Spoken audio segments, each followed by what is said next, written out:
Bakwethu siyamukelana njalo kuhlelo lwethu buza iBhayibheli uphendule. Ngilokho ngihamba labafundisi wami ababili amajaha kompofu Mpofu ezimbili sikhangela incwadi kaDaniel. Ngilethemba liyayikholisa ngemakhaya abafundisi. Siyalamukela kusifundo salamhlanje. Siyabonga mfundisi. Salibonani balaleli. Siyadibana njalo kuhlelo lwethu buza iBhayibheli kuphendule okhulumayo ngumfundisi uMpofu CK. Salibonani balaleli, siyamukelana njalo kule iviki lapho esifunda khona ndawonye ilizwi likaNkulunkulu. Sengathi uThixo angasincedisa ukuthi sizwisise lezi zinto, asiphela amandla okuziphila ngumfundisi uOB Mpofu. Siyabonga. Siyabonga bafundisi, siyabonga balaleli. Asingenene esifundweni sethu singamoshi isikhathi. Isifundo salamhlanje singani sibanzi. Sikhangela incwadi kaDaniel ngu7 balaleli bafundisi. Mfundisi OB sithungamele. Sikhulumile kuviki elipheleyo ngezilo ezaphuma olwandle ngithi. Kunjalo. Kulesilo sesithathu. Ngesesithathu angithi? Sesine. Ngesesine esibuya ngemva kwesesithathu. Kulento eqhakathekile ngaso ngifuna ukuthi usichazele ngayo mfundisi. Siyabonga engcenye ukuze sikhumbuze abalaleli.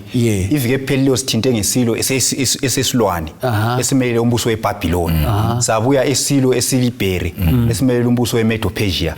Sasibuya isilo esiyingwe esimelele umbuso weGreece. So namhlanje sikhangela isilo sesine esilandela esesithathu.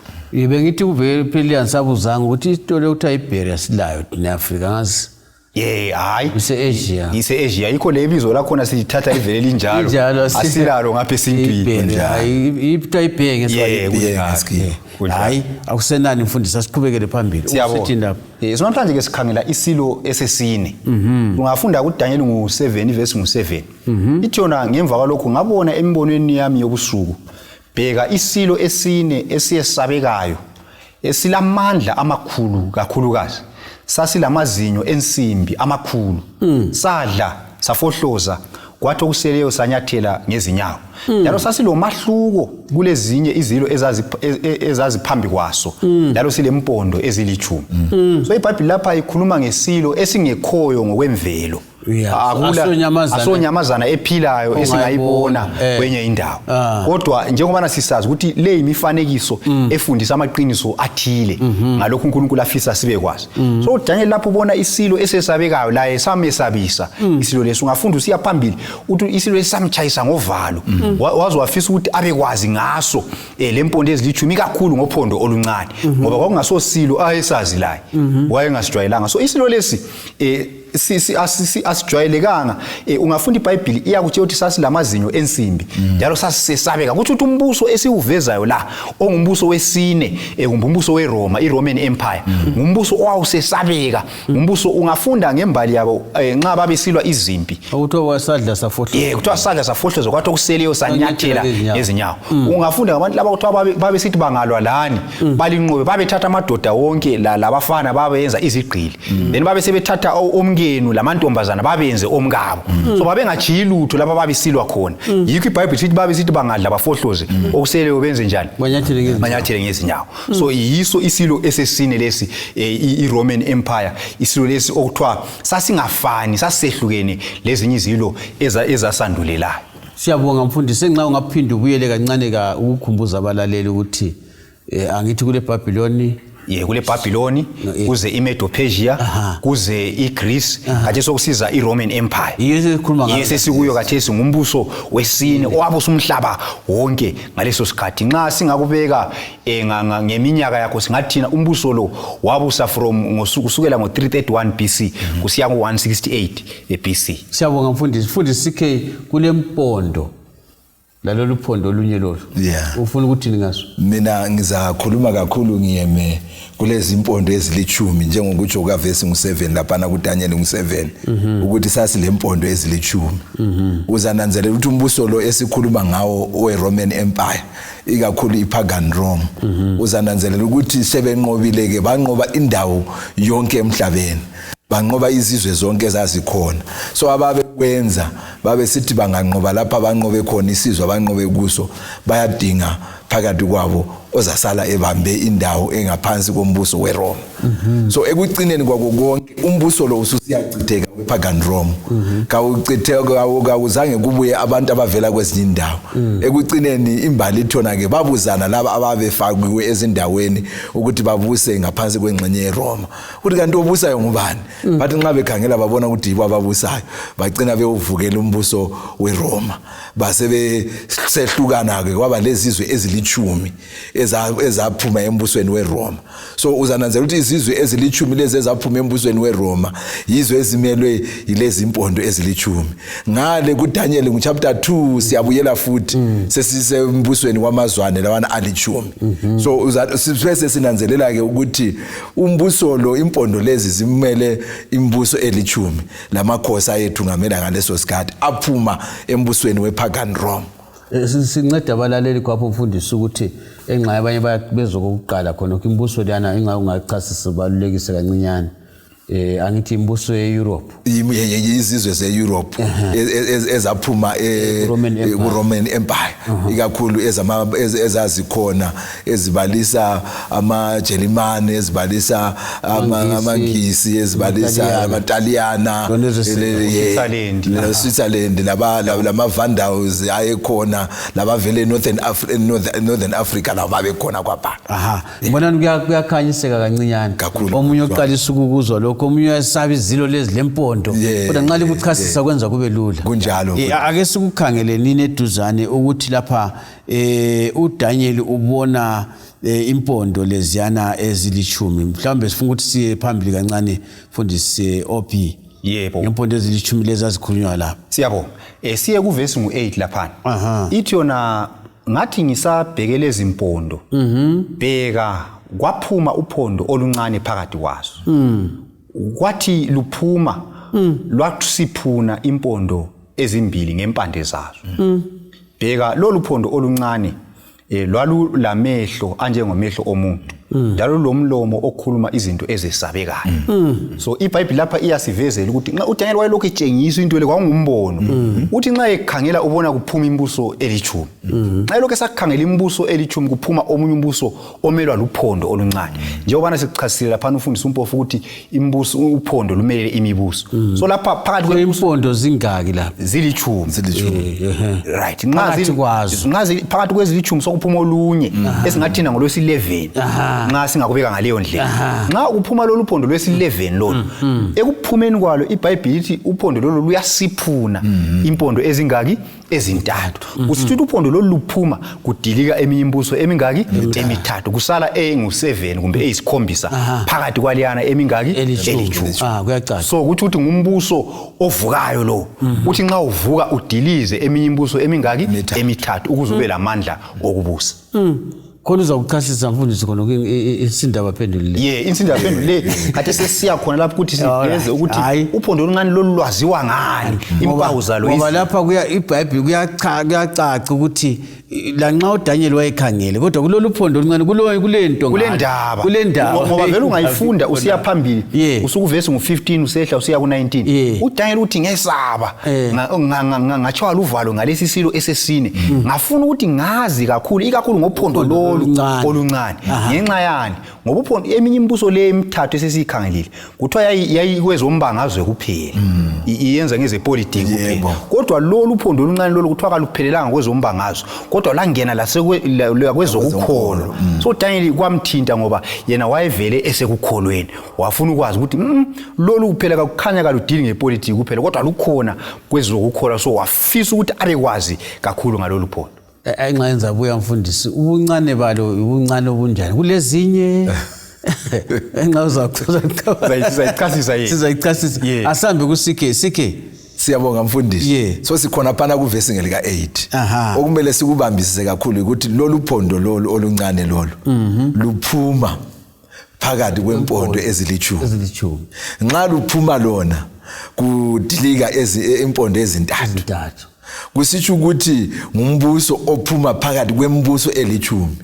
Kodwa wena nxa usuphuma lo mbuso lo uwona kathesi usuhlanganisa ezombusazwe njengalokho esesikubekele kodwa lezenkolo ukubambaniseka kube ndawonye bese kusithi ke le imbuso emithathu le eyayingelandaba lezenkolo yikho isuswa ukwenzela ukuthi ivulele lumbuso oza kumanyanisa ezombangazwe lezenkolo. So yikho loluphondo loluncane luphuma phakathi kwempondo ezilithumi. Indaba eyisindaba phendulo kakhulu umfundisi wami kakhulu. Angase sikhangele ngaphi laphana sikhangele ukuthi kuyini okuluchasisayo ngwazi bese siku impawu zalo ukuthi nxa silukhangele impawu bani uphondo oluncane lo. Siyabonga njengoba lapha sitsho sifisa esesikwenza kade silapha sikhamba labalaleli ukuthi sesifisa ukuthi sibe kwazi ukuthi uphondo lolu ngabe lumele uphumbuso njengoba eminye besinanzelela ukuthi sithethina kule Babylon kule Medo-Persia kule Greece kule pagan Rome. So uphondo lolu ngoba akumelanga sigece ukuthi uphondo lolu yiuphumbuso kodwa kulezi impawu ezisitshengisayo ezichasisayo ukuthi yiuphumbuso. So sesibonile ukuthi uPaulo waqala ukuthi umbuso lo uphuma phakathi kwempondo ezilithumi usisho ukuthi uphuma phakathi kwembuso leyane ngu10 ye-Europe. Okwesibili sesikubona lapha ukuthi umbuso lo nxa uphuma usiphuna imbuso emithathu. Nxa ukukhangela embalini uzathola ukuthi kusukela ngabo 500 AD kusiya ku 538 kulombuso owalwa lembuso emithathu phakathi kwelithumi. Imbuso lemithathu kuthiwa ngama Vandals lama Ostrogoths lama Heruli yiyo imbuso eyasitshunwayo. Isitshunwayo uphi umbuso ngumbuso owawubizwa kuthiwa iPapas owabuya ngemva kwani kwepagan Rome yowasiphuna le imbuso emithathu ama Heruli lama Vandals. Usiphuna kungaba yikudiliza imfundisi. Usiphuna singakubalisa yikudiliza kumbe yikulwa beyinqoba. Ungakufunda embalini kuthiwa balwa labantu laba yona le imbuso emithathu ababulala wonke umuntu kuze kufike ku last born eyayizelwe kulawo mazwe. Akuzange kusale ngitsho lomthonselanyana wembali abantu laba even la namhlanje akula ngitsho la lokho okuthiwa wasala evela kuma Heruli kumbe kuma Vandals kumbe ama Ostrogoths babulala wonke umuntu bayichithiza imbuso naleyo ukuze babuse. So akulichasise futhi uphondo oluncane lolo. Siyabo. So nxa silokho sikhangela uphondo oluncane lolo sifunda ungafunda uverse ngu20 lo verse ngu24 luyasitshela ukuthi uphondo oluncane lolu lwalukhuluma amazwi aphikisana amazwi amakhulu aphikisana lophezulu konke. UngakuThesalonika wesibili ngale ngu2 iverse ngelika ufunda usukela kuverse ngu7 usehla uPaul wakhuluma ngakho futhi ukuthi kuzaba lo umbuso ozaziqakisa uzenza ubani uNkulunkulu. So uphondo lolu luncane ngesystem yalo yokubusa lulabantu abathatha indawo kaNkulunkulu kumbe abazenza uNkulunkulu. Yikho khulunywa leBhayibheli lapho uthi likhulunya amazwi ayesabekayo ngoba ungaba isilungu uphuma kuhle kuthiwa iblasphemy ukuthi ngumuntu ofuna ukuzenza ubani uNkulunkulu kumbe umuntu ofuna ukuzilinganisa lobani loNkulunkulu yiwa amazwi umuntu ofuna ukuhlala endawo. So uphondo lolu luphondo ngumbuso wabantu kodwa ufuna ukuthatha indawo kabani kaNkulunkulu yikho kuthiwa abakhuluma iblasphemy kumbe amazwi ayesabekayo. Siyabonga mfundisi isikhathi sesingani silomhawu mfundisi CK silokho esikhuluma ngophondo oluncane lolu sichasisa impawu zalo. Siyabonga mfundisi phezulu kwalokho sokukhulunyiwe siyabuyela kuverse ngu8 ngifuna ikakhulu isigaba sokugcina ukuthi lolu phondo lwalulamehlo afana lo umuntu lo mlomo okhuluma amazwi okuzincoma.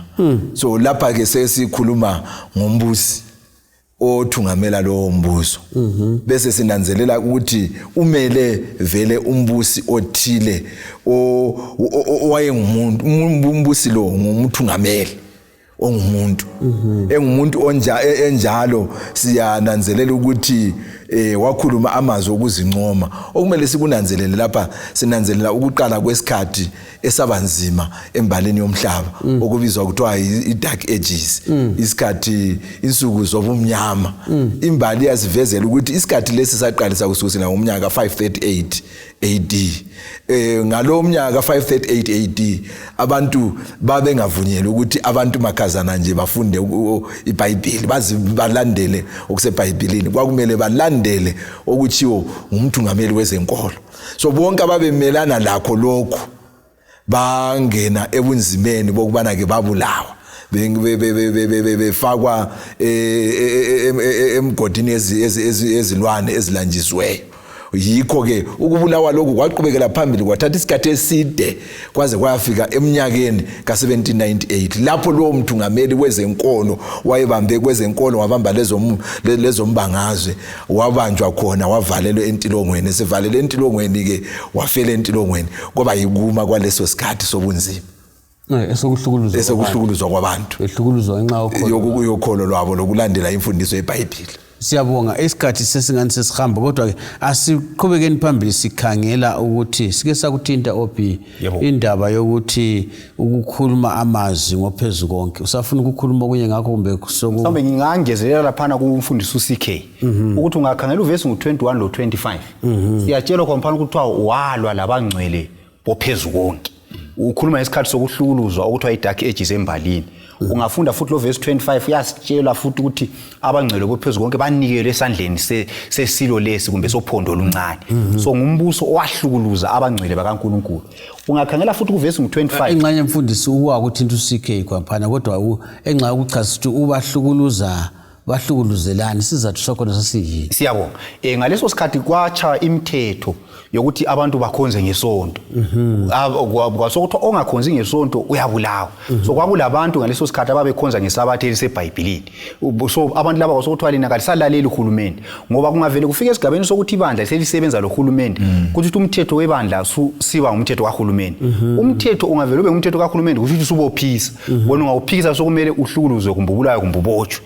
So ngaleso sikhathi ibandla lisebenzisa uhulumende lacha umthetho ukuthi wonke umuntu sokumele akhonze ngesandi. Then abayalayo yibo ababehlukuluzwa lapha kwabulawa abantu abaningi. Ungafunda embalini ukuthi abayedlula 50 million abantu ababulawayo befela ukumela iqiniso likaNkulunkulu ikakhulu ukumela ukukhonza ngesabatha lokumela imfundiso zeBhayibheli. Siyabona embalini ubusachazisa ngisachazisa ukuthi kuthiwa ungafunda uverse 25 ithi yona uphondelo oluncane luzakhuluma amazwi aphikisana lophezulu konke luhlukuluza abangcwele kuthiwa luzanakana ukuguqula izikhathi lomthetho. Ngenye indaba futhi yona leyo nxa ukukhangela embalini kulesigaba lapho umthetho kaNkulunkulu waguqulwa khona ngumbuso lo wophondo oluncane ngombowe purpose ngokuthi emthethweni elithumi umthetho okhulunywa ngawo la imithetho elithumi ngokuthi bahamba emthethweni wesine. Umthetho wesine uthi kungakhonzwa izithombe basebe ususa lwana umthetho ngenxa yenkolo abalayo. Then kwasokusithi sebesusile kwasala 9 kwasokusiya umthetho wesi10 othi ungangcwaneli indlu kamakhelwane wakho ungangcwaneli umfazi kamakhelwane wakho. Basebekwehlukanisa bona kwaba imithetho emibili. Omunye wathi ungangcwaneli indlu kamakhelwane wakho omunye wathi ungangcwaneli umfazi kamakhelwane wakho ukuze eyabi inamba labo ifike ngaki 10. So ukukhona khonokho embalini lasezingwalweni umuntu angakudingisisa uyakufumana kuyagcwalisa kanye umbhalo esiwuthola lapho ukuthi bazaguqula umthetho lesikhathi. Esikhathini khonapho singakhuluma isibonelo esithi ungafunda uGenesis 1 iBhayibheli lithi ilanga lingavele litshone sokuqalisa olunye usuku olutsha. Kodwa osokuvamile kathesi ukuthi kuthiwe usuku luqalisa ngo12 ebusuku lapha abantu babechayi belindela kodwa eBhayibhelini usuku luqale kutshoneni kwelanga lusiyaphela ekutshoneni kwelanga.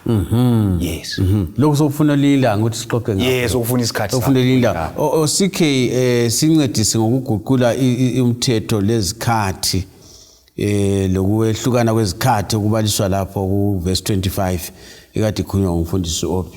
Siyabonga mfundisi.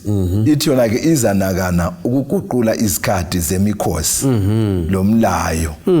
Abangcwele bazanikelwe esandleni sayo iminyaka emithathu lengxenye.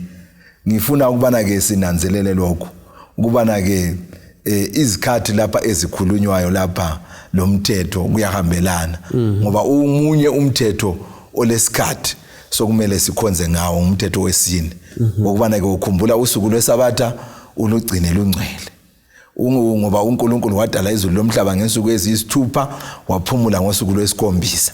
Ngakho ke ungayenza umsebenzi ngalo lolusuku wena lendodana yakho lendodakazi yakho lenkabi yakho lobabhemi wakho lowemzini osemzini wakho lingabambi umsebenzi ngalolu suku. So ke kusitsho ukuthi umthungameli lo esikhuluma ngaye owayehlanganisa ezenkolo lezombangazwe waguqula usuku lokukhonza ngoba lolu suku lokukhonza olwaluvele lusaziwa kusukisela ekuqaliseni lusuku lwangesabatha usuku lwesikhombisa so ke lapha ke sokumele kuguqulwe usuku lokukhonzwa kukhonzwe ngosuku lokuqala lweviki usuku lwesonto usuku lwangesande so ke bonke ababe ngafuna ukulandela lokho kwakufundiswa ngulo umthungameli wayebambe ezombangazwe lezenkolo njengoba ke wayeselamandla ukubana ke akhande umthetho ukuthi abantu bonke bawulandele kuthiwa banikelwa esandleni sakhe okweminyaka le ebalisiweyo iminyaka emithathu lengcenye